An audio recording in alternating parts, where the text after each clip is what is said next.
Thank you. Welcome to those in the Del Mar Center Hall, those on Zoom, and later on YouTube. My name is Linda C. McCabe, and I am the current chair of the Sea Ranch Forum. Sea Ranch Forum is not an official function of the Sea Ranch Association. It is organized by Sea Ranch members and is independent of the board of directors and staff, and was originally founded in 1973. This particular meeting is a joint effort between the Forum and the Sea Ranch Vision Committee, and I want to thank Cynthia Bogalub and Christine Kraling for their help. And today's topic is inspired by this being the 60th anniversary year of the founding of the Sea Ranch. And it is 60 years retrospective of the Mendonoma Community, a celebration including the founding and evolution of key institutions in our community.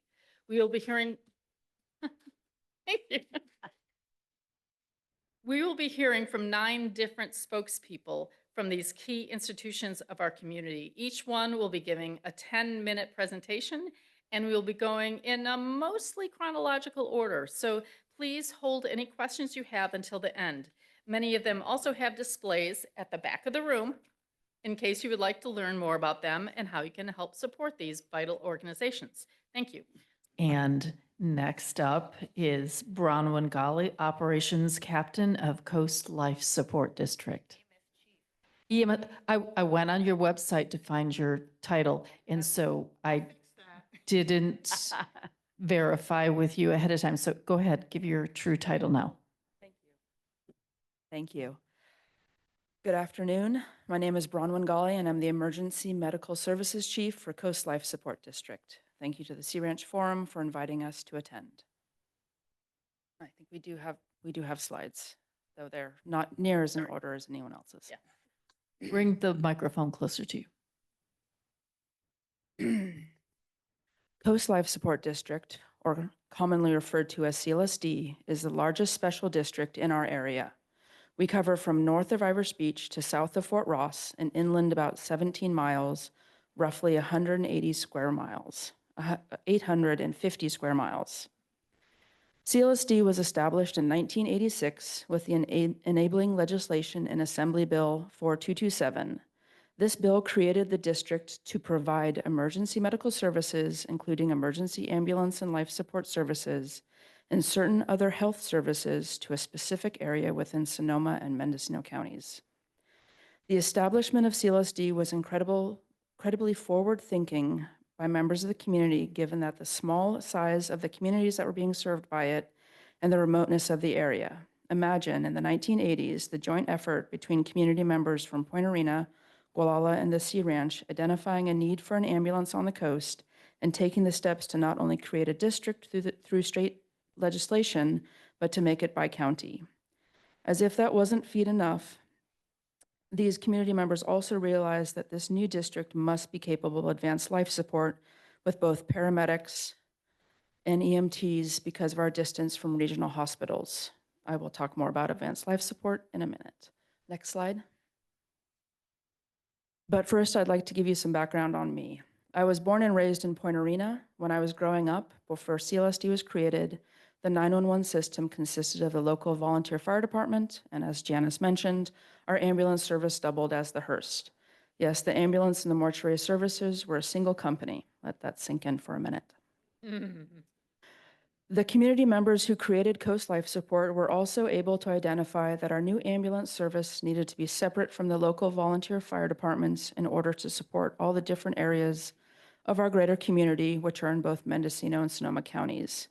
They also anticipated the needs of our community and structured the district to allow for growth outside of just the 911 dispatch system through the language and its enabling legislation. What that means is that CLSD is a healthcare district, not just an ambulance service. It means that CLSD has been able to expand to support the health of the communities we serve in myriad of ways beyond providing ambulance service. CLSD's mission statement reads, to provide and to promote high-quality healthcare services, facilities, and emergency care and health education to all district residents and visitors. This can be seen in our collaboration with both RCMS and Mendonoma Health Alliance, or MHA, which I'll get into more in depth shortly. Next slide. Later state assembly bills not only expanded the size of the district to include Timber Cove and Irish Beach, but also authorized CLSD to reduce ambulance costs to residents as a gesture of our commitment to the community we serve. CLSD is funded in large part by small property tax on all parcels within our district boundaries. As if these events were not enough for our small community, there have been two major other changes that have occurred in the last 10 years. The first was that voters in our district approved a second small property tax so that CLSD could fund urgent care services within the district.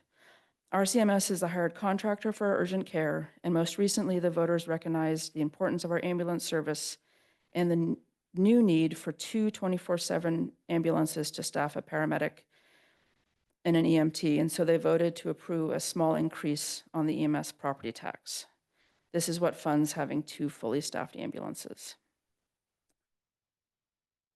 And then you can see exactly how much we cover and how far away our hospitals are.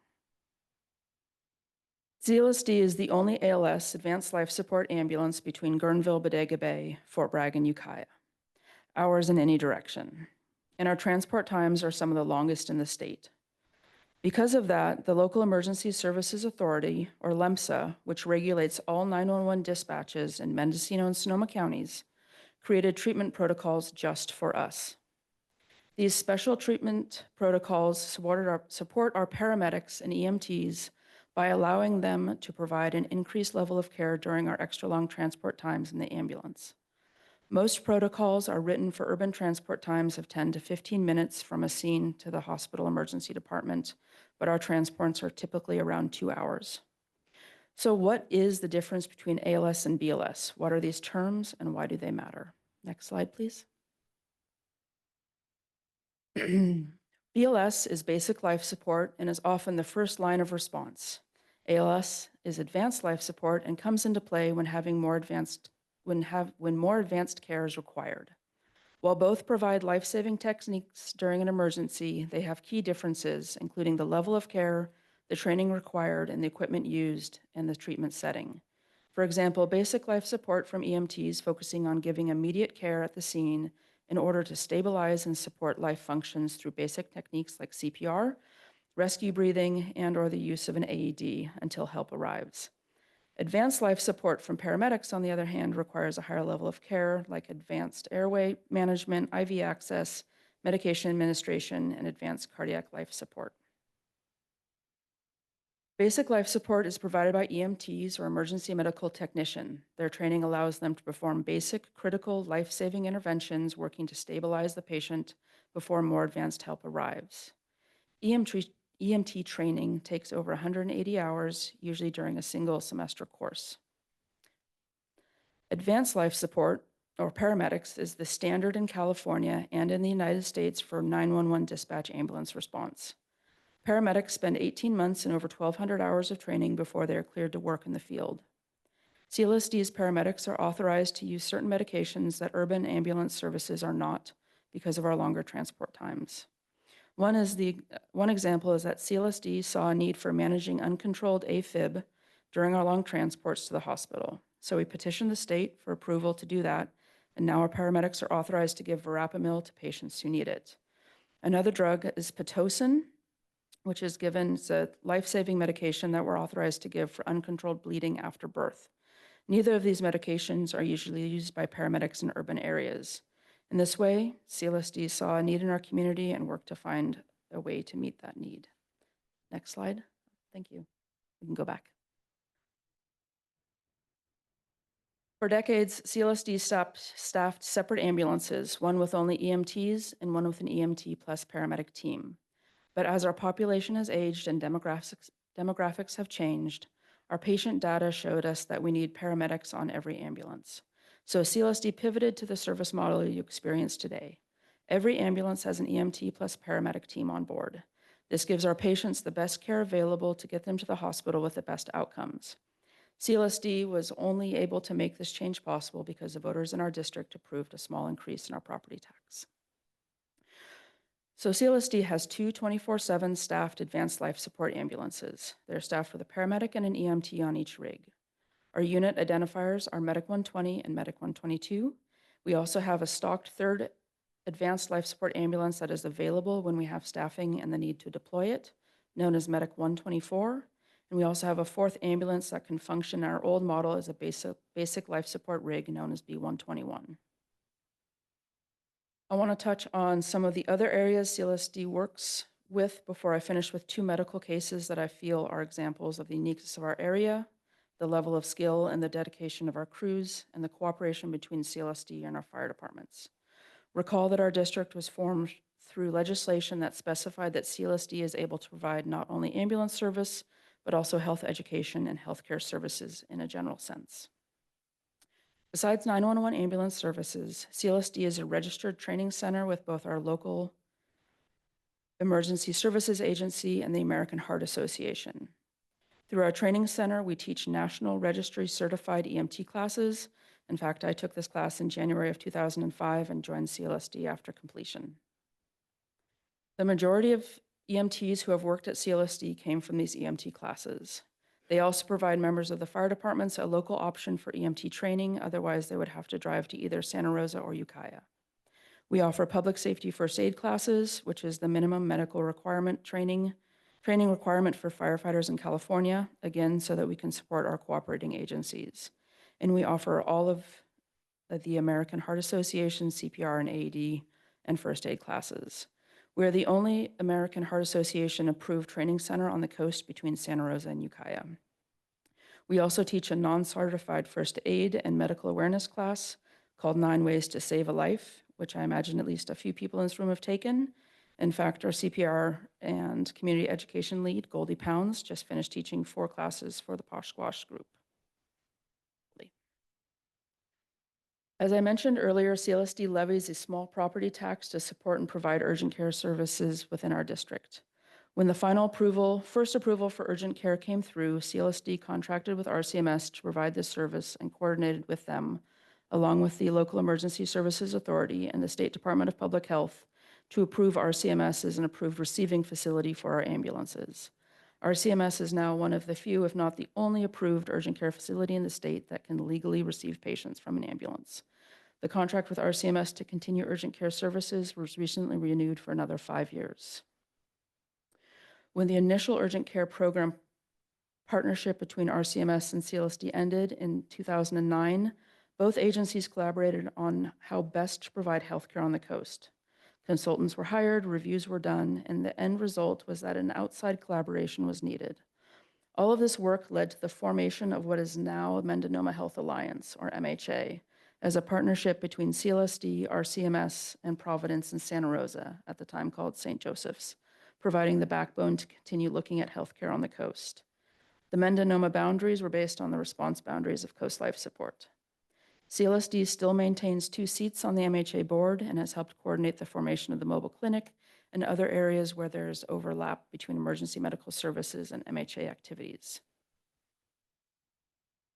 Our community is blessed to have strong and active fire departments. There are 4 fire protection districts within CLSD's district.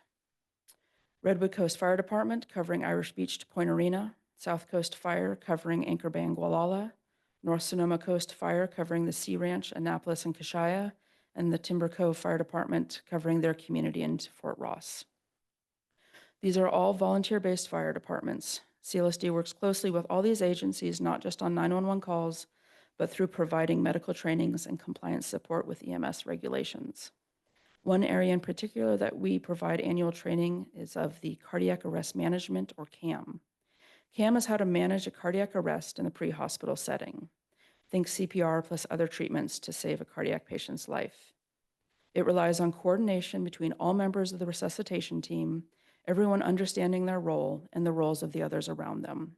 Because we're so remote, the coordination between CLSD and the fire departments is of utmost importance, from an ankle sprain to a cardiac arrest and everything in between. Go to the next slide, please. And this is just coordinating with our fire departments. And one more slide. And this is just us having fun. And there should be one more. And one more. There we are. I would like to talk about 2 cases where this coordination and the necessity for advanced life support in our area played out with amazing success. And this is the top right picture. On a foggy morning around 5:30 a.m., a male patient in his mid-60s woke up with chest pain while staying in the Sea Ranch with his wife. This patient had no significant medical history. They were unable to get cell service at the vacation home and ended up driving into Gualala, where Gualala supermarket and the bakery were just opening up. They called 911 and fire and EMS arrived. The patient was moved into the ambulance and put on the cardiac monitor. He was having a heart attack with ST elevation noted in his 12-lead EKG. The weather was coastal summer weather, which meant very foggy, so no air ambulance was available. The paramedic and EMT partner started South Code 3, lights and sirens. At the Sea Ranch Lodge, the patient became unresponsive. They called for fire response and a second ALS ambulance to assist. The second paramedic got in the rig along with 2 firefighters from North Sonoma Coast, and transport was continued Code 3 to Sutter Medical Center. As you can imagine, it was pretty crowded in the back of that ambulance. But each one of those responders was needed for this patient. During that transport, the patient was shocked 25 times with our cardiac monitor. He would go into ventricular fibrillation, get shocked, wake up, start talking to us for 3 to 4 minutes, and then go back into VFib. He was administered antiarrhythmics and pain control medications. This continued for the hour and 40 minutes to the emergency department. At the emergency department, he was shocked an additional 25 times before he was moved to the cath lab, where he had a stent placed. He was released with no deficits only 2 days later. The crew members on the ambulance and the fire department, along with the emergency room crews and cardiologists, got to see the patient again at the Survivors Reunion, which is an event held annually through the Sonoma County Paramedics Association. And again, that's the top right. The second patient was another male in his early 60s who was visiting his home on the Sea Ranch with his wife. He also did not have any significant medical history. In the middle of the day, he went outside to hang up a hammock. His wife went outside a few minutes later and found him lying awkwardly on the hammock, gasping. He was unresponsive when she shook him. She called 911 and was guided through starting compressions by the dispatcher. North Sonoma Coast Fire and CAL FIRE showed up and took over compressions and put him on an AED, and a shock was delivered. South Coast Fire also responded to assist with the call, helping with compressions and patient management. Both CLSD ambulance responded, starting an IV and put the patient on the cardiac monitor, where he was found to be in VFib. The patient was shocked multiple times with coordinated compressions and airway management. This was a very real example of 3 different agencies working together, all understanding their roles and the processes needed to accomplish the tasks for the best possible outcome. And this is the top left photo. And in this case, that happened. After multiple shocks and medication administration, the patient achieved ROSC, or return of spontaneous circulation. He was stabilized, his airway managed, and he was moved to the Sea Ranch Airport, where he was flown to Sutter Medical Center and went straight into the cath lab. Just over a month later, the patient and his wife came to CLSD during a monthly training for our crews and fire departments, and we all, both ambulance and fire crews, got to meet the patient and hear his story. We saw him again at the most recent Survivors Reunion, and this year the patient and his wife volunteered at the fire department barbecue almost exactly 1 year after the event. And there are people in this room who are on both those calls, so good job, you. There. Right up there, looking very sharp. And that one in the middle is another one of our paramedics who went out for a motorcycle crash. She was able, with the help of Timber Cove Fire, to stabilize him. He was flown out. He was in surgery at Memorial and in the hospital for quite a while. And when he was finally out, he and his dad came up to, they wanted to see the paramedic that helped save his life. All these are examples of the incredible work of CLSD's paramedics and EMTs and the collaboration and cooperations between CLSD and the fire departments to work together to provide the best possible care for the residents and visitors to our area. I have been with CLSD for over 20 years, working from EMT to paramedic and then into operations captain and now EMS chief. Growing up, one of my good friend's fathers was one of the first paramedics to work for CLSD. I have watched it grow from a single ALS unit with 6 employees and 10 volunteer EMTs to 2 full-time ALS response unit with 6 full-time paramedics, 4 full-time EMTs, and 7 part-time paid EMTs, along with administration and CPR and EMT instructors. We have a board of 7 dedicated and supportive community members. There has been a common misconception that the ambulance is part of RCMS or that it is attached to a fire department. And while we do work closely with all agencies, we are our own special district. And we, like all districts, we have our own trials and tribulations. We are a public agency. Every dollar we make and collect goes back into the district to continue to support the community, to keep responding, and to keep working towards bettering ourselves for you. Now that staffing is sufficient, our focus is on supporting the longevity of the organization through building reserves, maintaining safe and secure ambulances. As you can imagine, making the drive to Santa Rosa 1 to 2 times a day provides a lot of wear and tear on those vehicles, and maintaining our station. As with everyone and every agency right now, there's a lot of uncertainty with federal and state funding, and that has the potential to compromise us. Please think about these stories I shared today and your own experience with our services the next time there's a measure on the ballot to make a small increase in our already small property taxes for emergency medical services, ambulance service, or urgent care. We hope you will always vote yes for CLSD because it is our mission to always support you. Thank you to the forum for having me and CLSD here today and allowing me to introduce CLSD to you all. I live locally and would be happy to, and can, talk for hours about CLSD. Please come say hi to me and ask me all the questions. And if you see our crews, please stop and say hi.